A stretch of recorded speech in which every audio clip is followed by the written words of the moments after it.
Well, hey guys, welcome back to Waters Family Homestead. As you can see, Rhode Island Reds is what I'm calling them, are doing pretty well.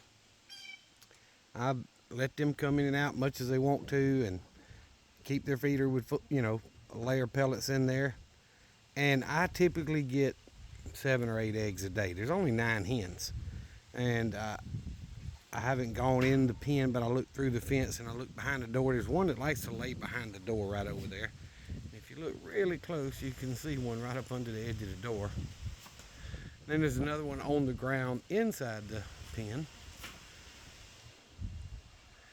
And there's 6 in the nesting box over there. So I've gotten 8 from them, and it's still early today. I say early. There's 4 or 5 hours of daylight left. So they are consistently laying 7, 8, 9 eggs a day, which is awesome. But y'all know I locked the blue orphans up. They were not laying. They went over a week pretty much without laying. And about most of another week where I only got 3. And there's 6 of those hens. So since I've done that video, it's been quite a few more days.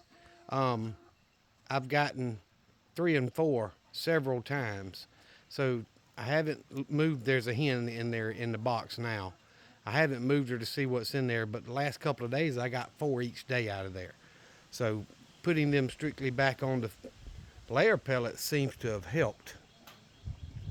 They all like to scratch and get scratch feed thrown to them, but they seem to lay better when you feed them just straight laying pellets, which is, what's supposed to happen.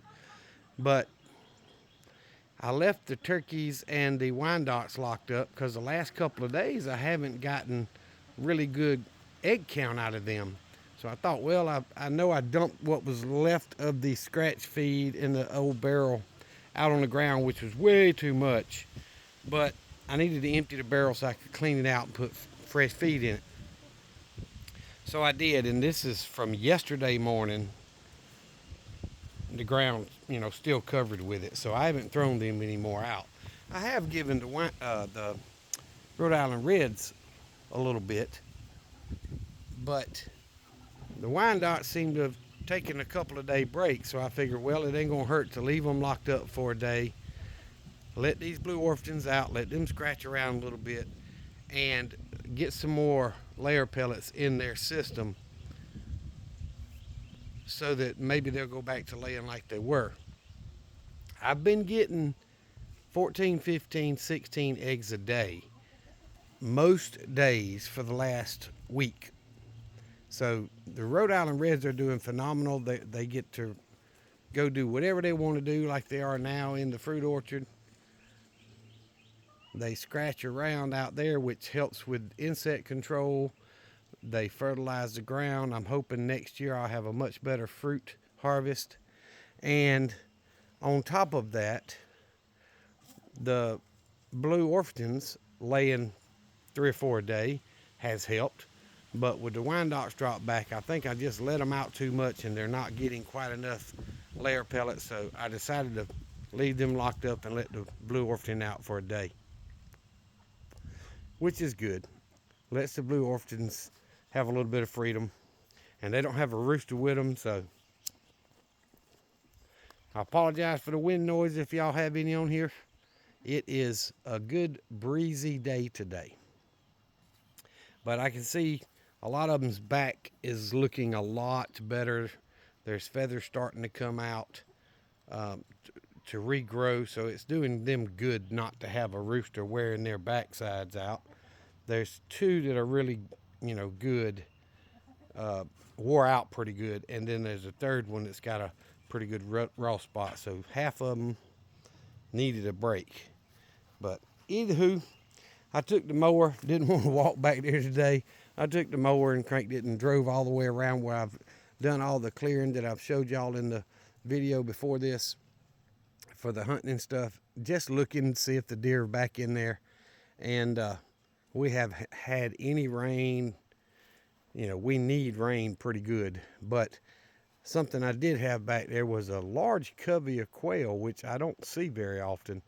And these birds were big. They were not little bitty quail, but they were about a couple of them looked like they're half the size of some of my chickens. But I saw 3, and as I got closer, ended up about 8 or 10 of them came out of the bush I left there, and they all flew off. They were around that back feeder, which I don't hunt quail, so they're safe. But either way, just thought I'd do a quick video for y'all to update, let you know the Blue Orpingtons are laying now, but I think they need a much stricter diet of more layer pellets to keep them laying than the rest of the birds do. And the Wyandottes, it ain't gonna hurt for them to be locked up for a day to get stocked back up on their feed. So I've got some other projects I need to do, but a day off every now and then works too.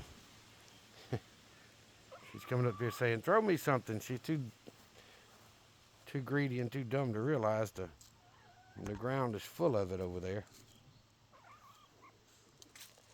But we'll see how that works out.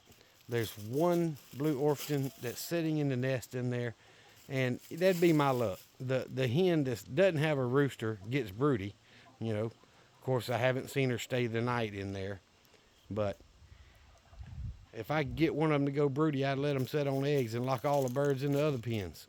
Give her a chance. Might save her from freezer camp pretty soon too. But either way, I'm gonna get off here, guys. I appreciate y'all watching the videos. Just taking a lazy day. I've got a lot of house chores that I've got to get done with. I did a bunch yesterday, so you know, when there's a husband and wife team running a household, look how loose that wire is. It's a whole lot easier when you both take on chores, but it's okay. I make do. I get a lot done by myself. Just sometimes I need a hand, but I'm hoping one of my son-in-laws is gonna come out and help me get that deer stand built and help me get some of these limbs cut that are hanging over the chicken pen. I want to cut it in small pieces so that, you know, when they fall, it doesn't damage anything. And eventually get some of them limbs cut far enough back that it's going to make a difference. I don't know if we're going to be able to reach them or not. Pole saws are great, but, you know, they can only reach so far. But we'll see. I need to get that cut back a little bit. And if it wasn't so windy, I'd get on the mower and cut all the grass and chop up all the leaves that's fallen where I've cleared back there. But all it's going to do is blow it right back in my face. So it can wait another day. It needs cutting, but it ain't terrible. So we'll see about it then. If you're not subscribed to the channel, guys, please subscribe to the channel. Hit the thumbs up if you enjoy the content. I do appreciate it. All us small channels really need the help of people that are watching the videos. My views are up, but my subscriptions not near as much as where a lot of channels are, and that's fine. I'm not for everybody. I can live with that, but I'd really like to grow this channel a lot more than what we have.